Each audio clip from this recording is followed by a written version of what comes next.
अस्सलाम वालेकुम guys, welcome back. This is Sajjad. और मैं हूं मोहम्मद नईम। तो नहीं भाई, कैसे हैं आप? अल्हम्दुलिल्लाह। तो नहीं भाई, आज हम बात करेंगे फॉल ऑफ ढाका की। पाकिस्तान क्यों टूटा, हाँ। कैसे टूटा, किन किन लोगों की गलतियां थी, किन की मिस्टेक्स थी, उस हवाले से गाइस आज हम बात करेंगे और एक वीडियो देखेंगे मिर्जा हसनैन का। तो लेट्स वॉच। उन्होंने इसके एपिसोड बनाए हैं, तो आज हम एपिसोड 1 से वन से। स्टार्ट करेंगे और देखेंगे कि किसकी गलती थी पाकिस्तान को तोड़ने में।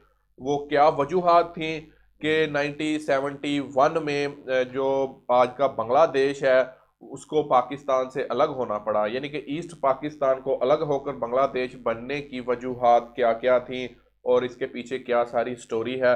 तो लेट्स वॉच टुडेज वीडियो। और जो दोस्त हमारे चैनल को फर्स्ट टाइम देख रहे हैं वो जल्दी से कर लें सब्सक्राइब और साथ बेल आइकन को दबा दें हमारी लेटेस्ट वीडियो सबसे पहले देख लें। ओके, तो स्टार्ट करते हैं आज का वीडियो। पाकिस्तान को। ये है पाकिस्तान किसने शहर तोड़ा, वर्दी किस्त वन। ग्राउंड जो मौजूदा बांग्लादेश के शहर ढाका में वाक़ है, जिसका पुराना नाम रमना रेस कोर्स था। ये वही जगह है जहां ऑल इंडिया मुस्लिम लीग की बुनियाद रखी गई और फिर इसी मुस्लिम लीग की सियासी कोशिशों से दुनिया के नक्शे पर पाकिस्तान एक आज़ाद मुल्क की हैसियत से उभरा। लेकिन आज 16 दिसंबर 1971 की सुबह है।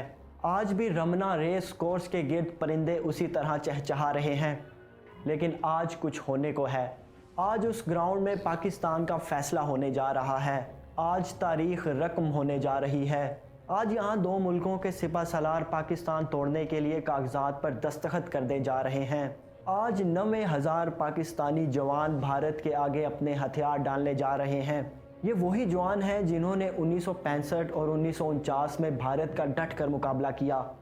और फिर वो वक्त आ ही गया कि जब पाकिस्तान तोड़ने और पाकिस्तानी फ़ौज की शिकस्त कबूल करने के लिए मुआहदे पर दस्तखत कर ही दिए गए। नाज़रीन, इन दस्तखतों के साथ ही पाकिस्तान टूट गया। लेकिन सवाल ये पैदा होता है कि पाकिस्तान किसने तोड़ा था। बाज़ लोगों का ये ख्याल है कि पाकिस्तान जुल्फ़िकार अली भुट्टो ने तोड़ा था। बाज़ इसका जिम्मेदार भारत को करार देते हैं। बाज़ ने पाकिस्तानी फ़ौज की तरफ इशारा किया तो बहुत से लोगों ने उसका जिम्मेदार शेख मुजीबुर रहमान को ठहराया। ये एक ऐसा सरबस्ता राज है जो वक्त की धूल में हमेशा के लिए गुम हो चुका था। लेकिन अब हमने आपके लिए एक ऐसे वीडियो सिलसिले का आगाज़ किया है जिसमें हम आपको हर पहलू से बताने की कोशिश करेंगे कि सुकूते ढाका के असबाब क्या थे और कौन कौन इसका जिम्मेदार था। ये सब कुछ आप बिल्कुल गैर जानिबदाराना तरीके से इस वीडियो सिलसिले में जान सकेंगे। नाज़रीन अस्सलाम वालेकुम, मेरा नाम है मिर्ज़ा वालेकुम हसनैन और मैं अस्सलाम। आपको मिर्ज़ा हसनैन यूट्यूब चैनल पर वेलकम करता हूँ। ये पाकिस्तान किसने तोड़ा की किस नंबर 1 है। इसमें आप बंगालियों के साथ होने वाले जुल्मो सितम के बारे में जान सकेंगे। ये वीडियो आखिर तक ज़रूर देखिएगा क्योंकि आपको इसमें बहुत दिलचस्प मालूमात मिलने वाली हैं जो यकीनन आप इससे पहले नहीं जानते होंगे। तो चलिए वीडियो का आगाज़ करते हैं।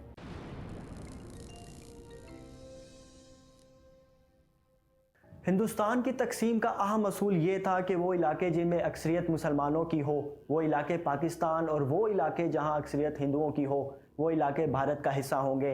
इस तरह सिंध, कल्लात समेत तमाम बलोची इलाके, खैबर पख्तूनख्वा के तमाम इलाके पाकिस्तानी हिस्से में आए। लेकिन दूसरी तरफ पंजाब और बंगाल दोनों इलाकों को तोड़कर आधा पाकिस्तान जबकि आधा हिंदुस्तान को दे दिया गया। जब पाकिस्तान मौरज़े वजूद में आया तो 1 यूनिट के तहत पाकिस्तान को सिर्फ 2 सूबों में तकसीम कर दिया गया। बंगाल के इलाके को मशरकी पाकिस्तान जबकि दूसरे हिस्से को मगरबी पाकिस्तान का नाम दे दिया गया। अगर आप नक्शे को गौर से देखें तो आपको नज़र आएगा कि मगरबी पाकिस्तान और मशरकी पाकिस्तान को मिलाने वाला कोई भी ज़मीनी रास्ता मौजूद ना था, बल्कि मगरबी पाकिस्तान से मशरकी पाकिस्तान जाने के लिए 2 रास्ते इख्तियार किए जाते थे।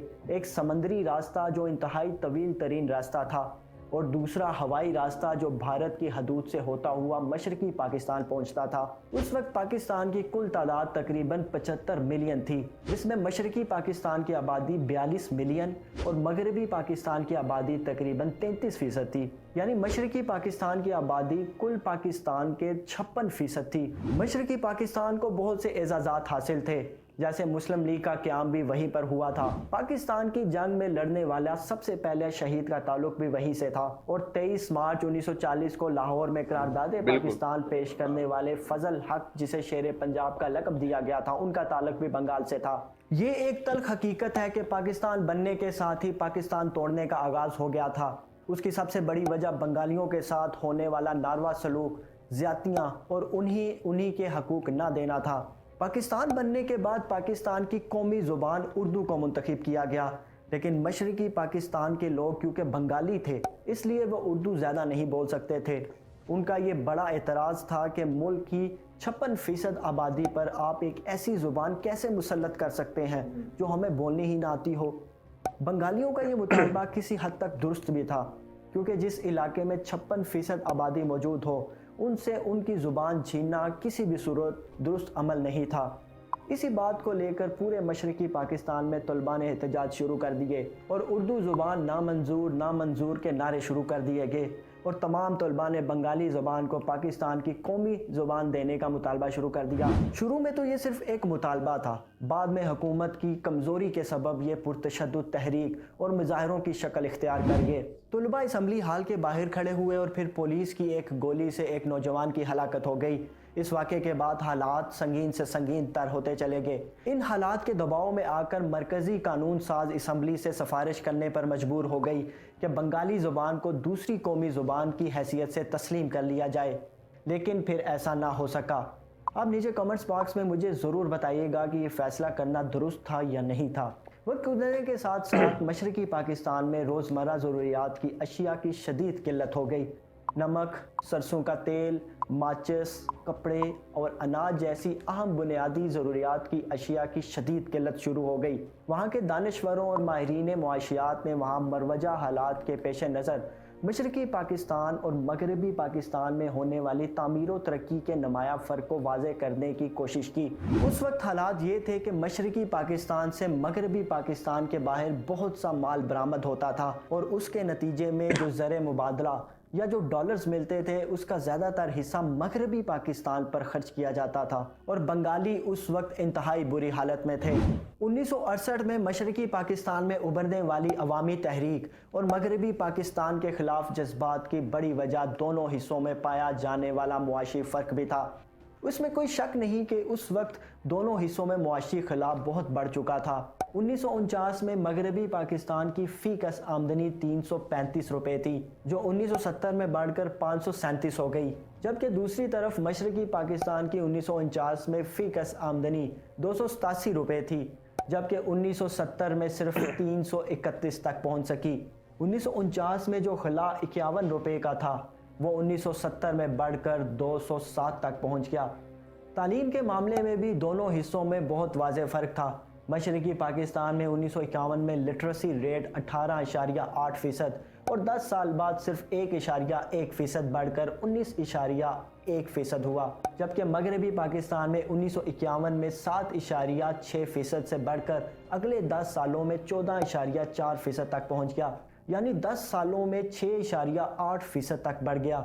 रफ्ता रफ्ता मशरक़ी पाकिस्तान में पाया जाने वाला इज़्तिराब और बेचैनी बढ़ती गई और मशरक़ी बंगालियों में एहसास महरूमी भी बढ़ती गई।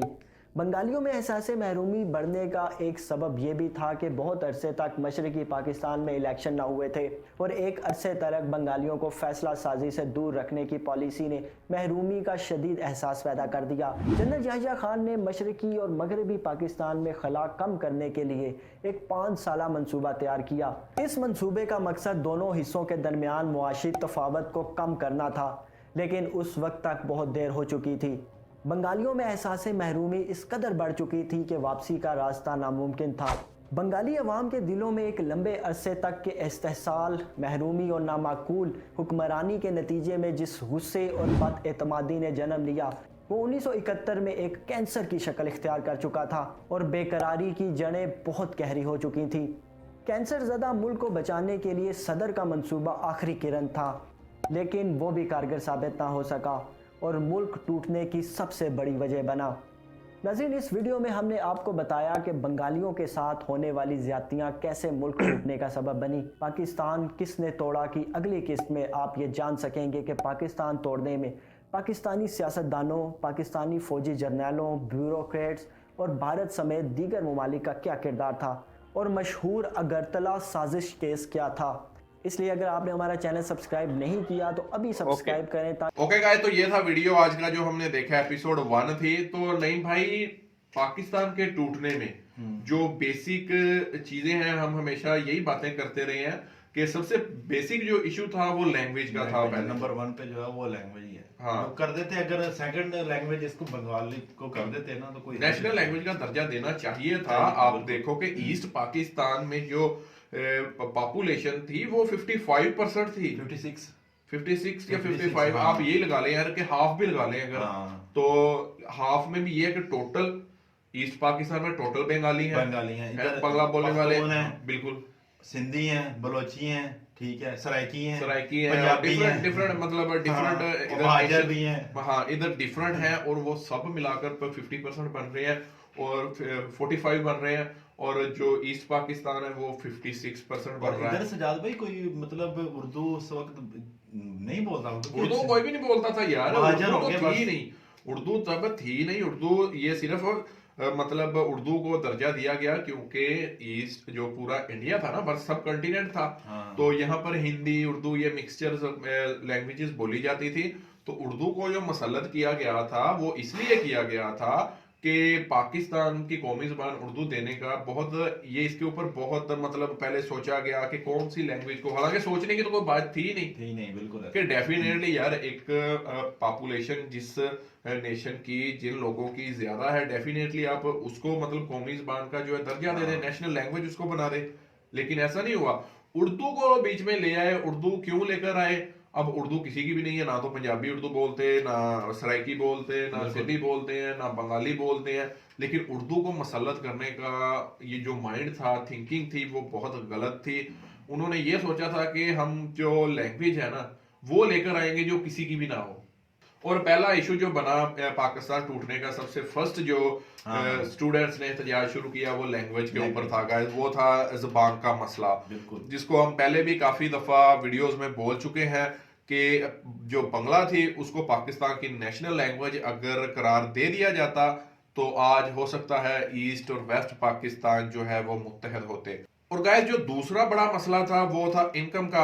अब जो ईस्ट पाकिस्तान था, जो आज का बांग्लादेश है, वो इनकम उसकी ज्यादा होती थी, अर्निंग्स उधर से ज्यादा आती थी, सोर्स ऑफ इनकम वहां पे ज्यादा था, और एक्सपेंसेस जो होते थे उनके ऊपर वो बहुत कम थे। जैसा कि वीडियो में बोला गया है कि एजुकेशन का एग्जांपल दिया गया, में महरूम थे बेचारे, बिल्कुल चीजें नहीं बहुत बहुत एहसास से महरूमी उनमें पैदा कर दी गई कि एक चीज है। अब एक मेरा घर है, एक नईम भाई का घर है, ठीक है, हम दो भाई हैं, ठीक है, मेरी अर्निंग्स जो है वो बहुत ज्यादा है, मैं बहुत ज्यादा कमा रहा हूँ, मेरे मतलब जो मैं बहुत ज्यादा प्रोड्यूस कर रहा हूँ, बहुत ज्यादा चीजें जो है वो बन रही हैं, सेल हो रही हैं, मतलब बहुत मैं मुनाफा दे रहा हूँ, ठीक है। नईम भाई है, नईम भाई का उसके मुकाबले में जो है वो अर्निंग 30% लगा लो, 30% है, कम है मेरे मुकाबले में। लेकिन नईम भाई के ऊपर एक्सपेंसेस बहुत ज्यादा है। और नईम भाई जो है, पास गाड़ी भी है, मैं यशी कर रहा हूँ, लेकिन सिद्धार्थ भाई जो है वो, नईम भाई जो है इनके बच्चे भी अच्छे स्कूलों में पढ़ रहे हैं, इनकी जो मतलब घर है वो भी डेवलप हो रहा है, इनकी लाइफस्टाइल भी बहुत अच्छा हो रहा है, और मुझ में एक एहसास महरूमी पैदा होगी। मैं तो भाई धाड़ूंगा ना, मैंने तो शोर मचाना है भैया, मैंने शोर मचाना ही है कि भाईजान मुझे तो ये वारा नहीं खा रहा, मतलब मैं इसको एक्सेप्ट नहीं करता कि कमाई मैं कर रहा हूँ, अर्निंग मेरी ज्यादा है, मेरे एक्सपेंसेस भी नहीं है, और इन भाईजान के जो है एक्सपेंसेस बहुत ज्यादा है, अर्निंग बहुत कम है, और मैं पीछे रह गया हूँ, मेरे साथ इनजस्टिस हो रहा है, मतलब सारा कुछ तो इसके ऊपर लगाई जा रहे हैं आप लोग, तो मैं बोलूंगा, डेफिनेटली मैं बोलूंगा। बिल्कुल तो यही चीज हुई थी कि जो ईस्ट पाकिस्तान था तब का आज का जो बांग्लादेश है, तब उसकी अर्निंग ज्यादा होने के बावजूद वो बहुत पसमानदा पीछे रह गया, उसके ऊपर इतनी डेवलपमेंट वहां पर नहीं हुई, डेवलपमेंट जितनी भी थी वो हो रही थी वेस्ट पाकिस्तान में। तो ये सेकंड बड़ी रीजन थी जो कि पाकिस्तान टूटने का सबब बनी। तो गाइस इस वीडियो में जो दो बेसिक पॉइंट थे वो ये थे, फर्स्ट जो इशू था नईम भाई पाकिस्तान टूटने का सबब जो बना, जी बिल्कुल, वो लैंग्वेज का इशू था फर्स्ट मेन। और सेकंड जो था वो था गैर मसावी तकसीम। जो एसेट्स थे, जो बाहर से अर्निंग्स आती थी, जो अर्निंग आती थी, ईस्ट पाकिस्तान अर्न ज्यादा करता था, जो वेस्ट पाकिस्तान है वो एक्सपेंस ज्यादा करता था और डेवलप ज्यादा हो रहा था। एक वही आपको जो मैंने एग्जांपल दी है, बिल्कुल वैसे कि ये दो बड़ी रीजंस थी जिसकी वजह जो पाकिस्तान टूटने का सबब बनी। तो ये इस वीडियो का जो पार्ट 1 था, इसमें ये दो बेसिक जो पॉइंट थे वो यही थे जो पाकिस्तान टूटने का सबब बने हैं।